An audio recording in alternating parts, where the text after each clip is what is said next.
But I want to thank the Ripon Society for inviting me to speak. The issues probably have never been more relevant or timely for the committee.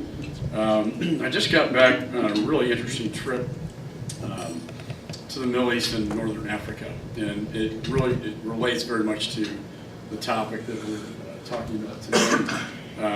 I was actually got to land on an aircraft carrier in the Persian Gulf, which is pretty astounding. Watching the F-18s take off to fly in country to Iraq and Syria to conduct the airstrikes there, to deal with the threat over there before it can come here. And then went into Egypt, into Cairo to look at the airport. I can tell you it's not a model of security on many levels. So last point of departure airports is something I'll be really focused on this morning. Then we went into the Sinai Peninsula to our multinational force that's there to observe the Egyptian-Israeli accords, and they're surrounded by ISIS, which is expanding there. Then we went to Tunisia, to the Bardo Museum, which was hit by the terrorists, and got briefed by the Libyan team, which is in exile. It's interesting to have an ambassador in exile, but essentially that's what our ambassador to Libya is right now after Benghazi, and us pulling out completely of Libya, which is a failed state. There is no government. The military can't unify, and now we have 6,000 ISIS and growing. When we got briefed about the situation in Libya, it was essentially, it's a branch office of the Caliphate from Syria. Why do we care about all this? So my constituents say, let them kill each other. And why do we even care? Well, it's because they can hit us here. And the external operations that they can't conduct out of that region, as we saw with Sharm el-Sheikh, with Sinai, ISIS, something I don't want to see an inbound flight coming into the United States. And so, as we looked at Cairo, and of course, right after we got back, the downing of the Egyptian airliner, which, by the way, on the plane had marked "Death to Hebrews," you know, on it. Was it an act of terrorism? I got asked that on Will Blitzer last night. I'll probably get asked it on Fox News this morning, if I can keep my eyes open for the interview. But, you know, we don't really know until the black box confirms everything, but hopefully it will. I can tell you it's a very sudden event, a very catastrophic event. There's smoke coming out of the laboratory, and the window, the pilot blew out, and it went into, in 3.5 minutes, went into a downward spiral.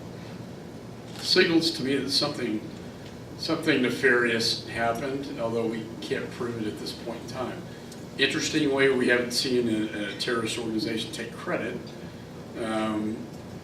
However, after Sharm el-Sheikh, it took them about 2.5 weeks before they published it in Debate magazine, which is their publication. I don't know if any of y'all already signed up for their monthly subscription. I wouldn't recommend it. It's a scary read, but that's you know, John Katko, who chairs the Transportation Subcommittee, has done such a great job. We've been very focused on these, what they call last points of departure airports. Cairo has a daily flight going into JFK Airport. When I went to the airport, they gave me a lot of gifts, which was very nice, but I wasn't interested in that. I was interested in what's your state of security here. They don't have full body scanners, so in the modern age of non-metallic IEDs that AQAP has developed and ISIS is now looking at developing, that concerns me because a magnetometer is not going to pick that up. Their vetting process is absolutely concerning to me. They don't use Interpol. They don't use any of our intelligence to vet their employees. If this was a terrorist event, it would have emanated out of 2, possibly 3 places. One would be Cairo. They went to Cairo, Tunis, Cairo, Paris, Cairo, all within a span of 24 hours. So the idea of a timing device, a bomb, is real. Out of Cairo, potentially Tunis, which if you think Cairo's bad in airport standards, Tunis is even worse.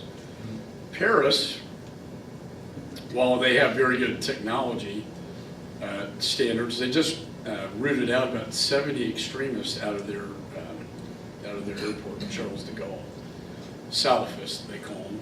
I met with the French ambassador yesterday, and these are people they're very concerned about. And if there are 70 that they weeded out, how many others are there maybe still working?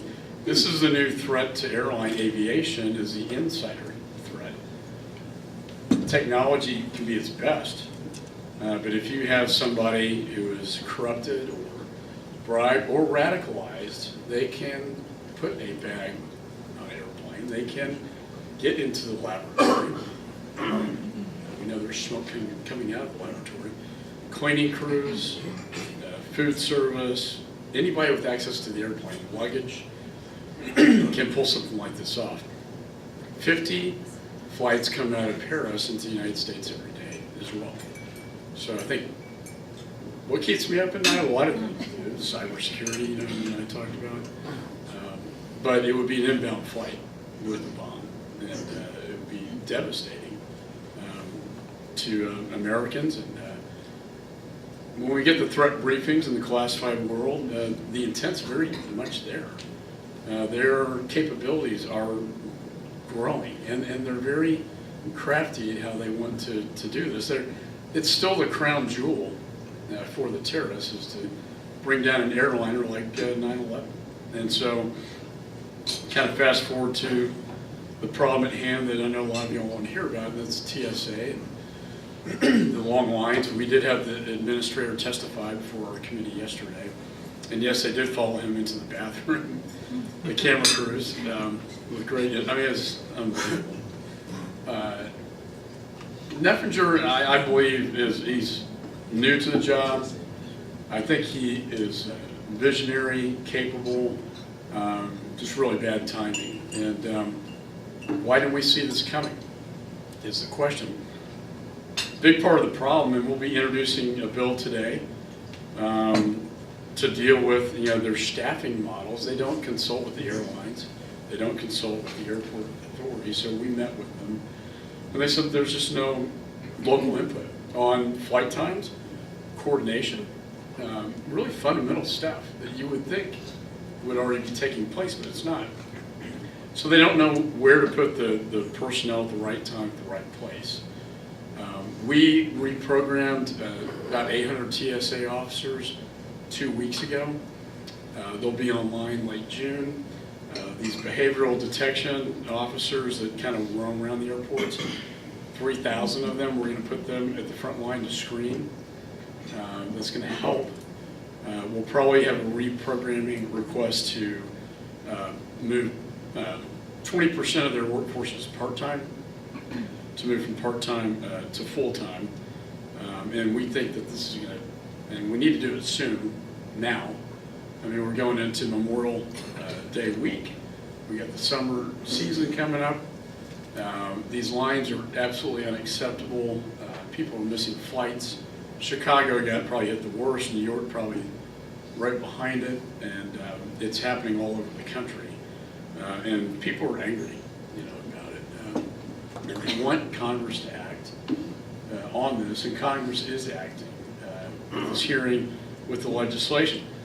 John Katko got 2 bills passed that would deal with this situation. And one would enhance the pre-check program to take the lines, long lines of movement and pre-check.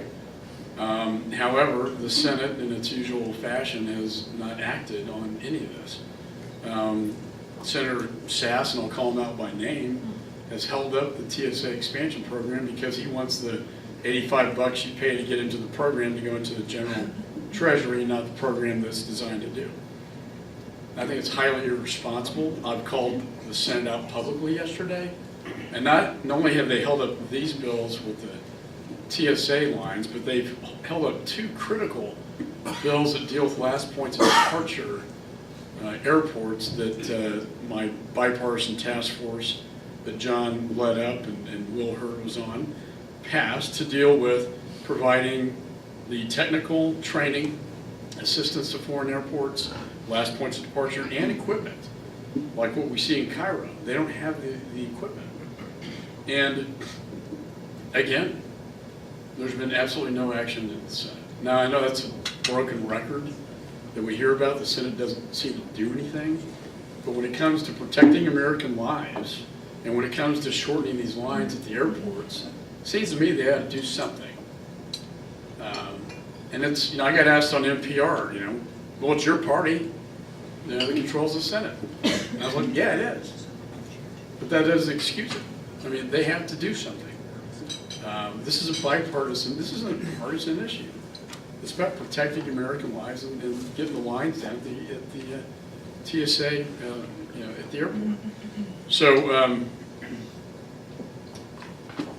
how do I see the threat in the future? I'll tell you, the one thing that worries me is that, I look at bin Laden. I've been a student of this probably too long, and I don't know how I'm going to apply any of this in the private sector if I leave. But, bin Laden was very much into primitive communications, caves and couriers, very top-down approach. This new generation of terrorists are very savvy on the internet and have used the internet and exploited it, and in encryption as well. We can't see what they're saying now, to radicalize and to recruit. So we have 40,000 foreign fighters from 120 different countries. That doubles the size of our coalition forces. And it's spreading into Libya and Egypt. And it's hard to control that. And when the foreign fighters return, like they're doing in Europe, 5,000 of them will have Western passports, then you see the Paris and the Brussels attacks. There will be another attack in Europe, in my estimation, in the next couple of months. I talked to the French ambassador about it. The Euro Cup is coming up as a huge target over there. And with the number of foreign fighters they have, who are in Europe, and the proximity now to the threat, it's very hard for them to stop it. Then when they use encryption, you can't see what they're saying. It's really hard to stop it. By contrast, we have a couple hundred of these foreign fighters.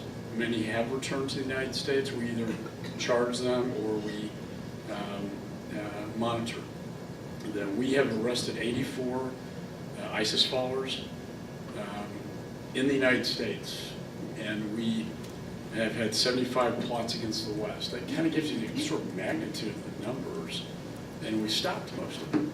But it's the Chattanooga, the San Bernardino that you miss, that concerns you. We don't want to see an active shooter plot in this country with the suicide bomber, but they very much want to pull that off. The ISIS spokesman, believe it or not, they have a spokesman, and he came out the other day calling for attacks in the land of the Crusaders, as he called it. And there are people in this country communicating with people in Raqqa as I speak, and we can't see what they're saying because of encryption. This is like the greatest challenge to federal law enforcement, to the FBI, that they've ever had. Because I know as a federal prosecutor, if you can't see what they're saying, you can't stop it. And they're getting very good at it. Not only the communications, but now they can mask the ISPs so that you don't know who's talking to who. At least if we could say this guy in Raqqa is talking to this guy in Washington or New York, you could monitor that person, but they now talk in darkness. So it's a global phenomenon. Just in my tenure as chairman, I've seen this threat evolve and expand to what I consider to be a very dangerous point. Which takes me to November 2016. Our nominee wasn't my first choice, but we're going to need a commander-in-chief that knows how to deal with a very dangerous world out there. And I would argue that, you know, Secretary Clinton, when she was secretary, created those. She was sort of the architect of a lot of this foreign policy that is very dangerous today. The Arab Spring became a winter, and it has led to the creation of ISIS and the expansion of ISIS and the terror threat, not to mention Al-Qaeda, which is still very active and competing with ISIS, which is a dangerous competition. So again, there are many threat vectors we look at to protect against, including, you know, the border. But I really worry about the aviation sector and their intent to bring down airplanes, you know, once again. So we have to deal with this issue. Congress has to deal with it. We put a lot of pressure on oversight on the administration to deal with this, the last points of departure. These lines, we've got to take care of this. And Congress does need to act. My patience is running very thin with the Senate, and it's irresponsible for them to do nothing and sit on bills that can make a difference, that are not partisan bills, but make a difference in the lives of Americans. So,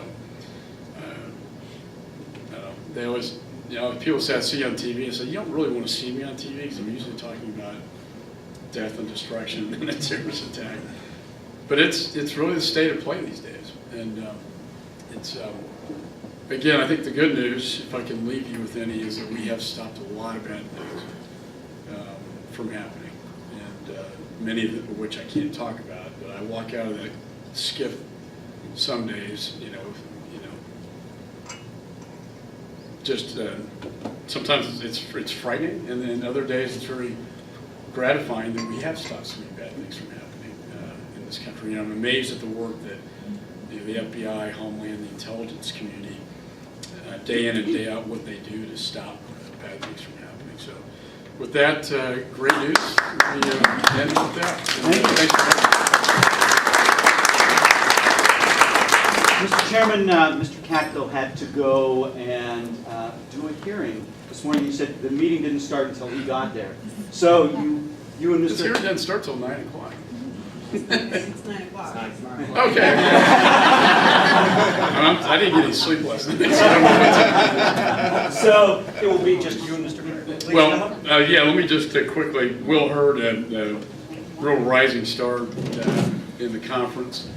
I'm very fortunate to have him on my committee. I can't think of a better qualified individual, somebody who served our country well as a CIA operative in some pretty bad spots, some of which you can't even talk about, but in some places where the people I was just talking about like to hang out the most, and tracking them. But his expertise is really astounding, and I'm just very fortunate to have him on the committee. And he's a Texan too.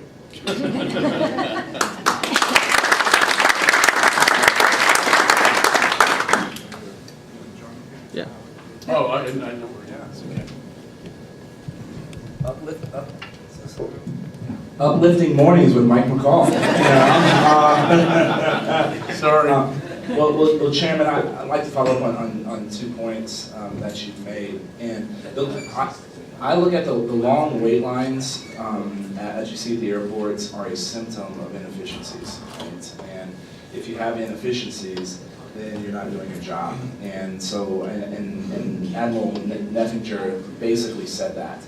They said they saw Chicago coming, and they should have been able to prevent it. And having someone of his organizational acumen is important.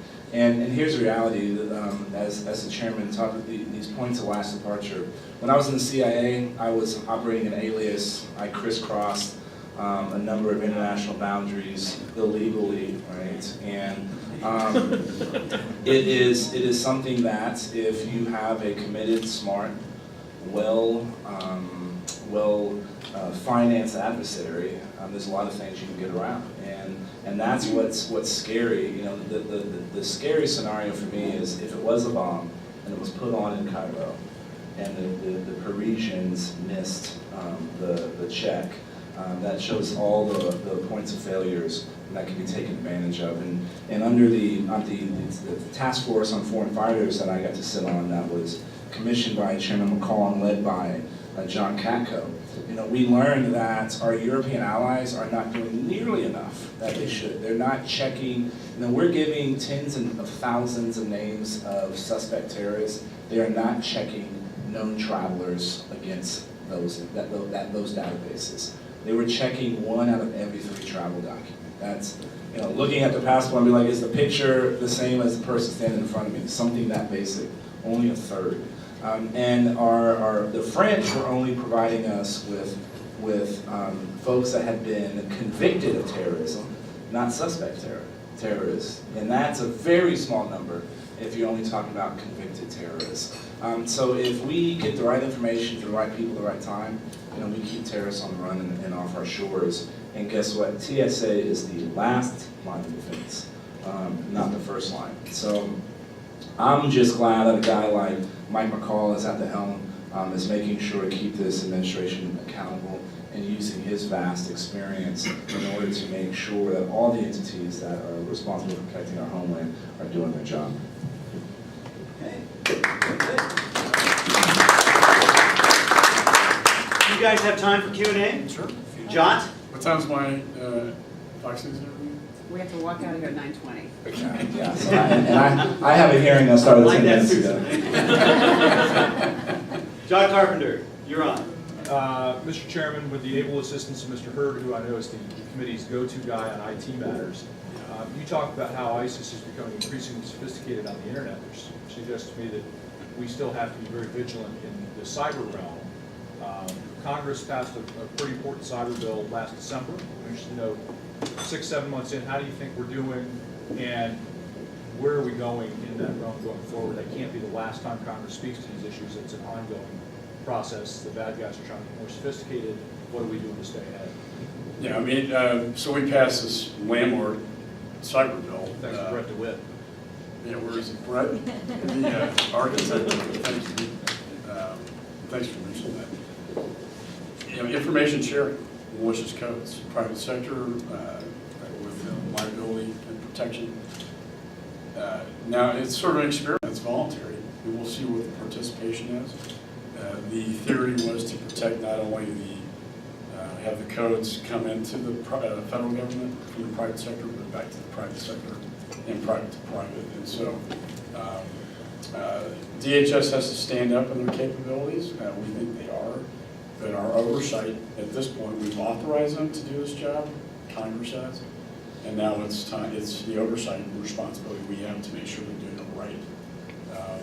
I will tell you, the other cyber piece comes in more from the, you're very familiar with Cyber Command, Air Force, and NSA. Offensive capability, we don't want to see that capability turned against us. And so the theft of intellectual property happens every day at an enormous scale. Probably the biggest transfer of wealth in human history, as the NSA director called it. And the espionage from China, the 20 million security clearances stolen with no repercussions, no consequences. And then the cyber warfare that we know, nation states like North Korea, Iran, Russia, they just shut down Ukraine. Their power grid, they certainly have the capability to do that to us, but mutually assured destruction applies. The radical Islamists don't have that capability, but if they did get that, they would certainly use it. But they're very good at the encryption game, and I'll let you speak over this one. Sure. As about a month ago, there were at least 2,000 exchanges on TTPs of folks being attacked through this new sharing network. Had close to 100 entities participating, going through the process to be part of the new exchange. So that is growing and going in the right direction. One thing that under the chairman's leadership, we're also trying to reorganize in PPD. This is the entity within the Department of Homeland Security that's responsible for cybersecurity, so that they are positioned operationally like a TSA in order to take on this job and truly be the belly button of cooperation between the private and public sector. That's one thing that's important. And I want to see going forward, listen, right now there is hundreds of hackers in Moscow and a building like this that are working on the next set of malware that's going to be used to attack any of y'all in y'all's industry. And y'all know that, and your cyber people know that, and they kind of have an idea where those attack lines are going to be. Those requirements and those ideas where you think that attack line should be able to be funneled into the federal government to do what the federal government does best. That's collect on nation states, that's collect on large non-state actors, and use some of that, the requirements provided by the private sector, to collect intelligence on these folks so that you can then get that intelligence back to the private sector to be one step ahead of the next wave of attacks. It sounds easy, and getting the requirements from y'all into the federal government, that's actually quite easy. Doing the collection, I would have loved to have gotten requirements like this when I was overseas chasing people, but then once we have the information, getting it back into a format that the private sector can use is difficult. The key is people are going to participate in this first year and a half, maybe the first 2 years, but they have to be getting stuff that's valuable in response in order to continue that level of participation. We have to make sure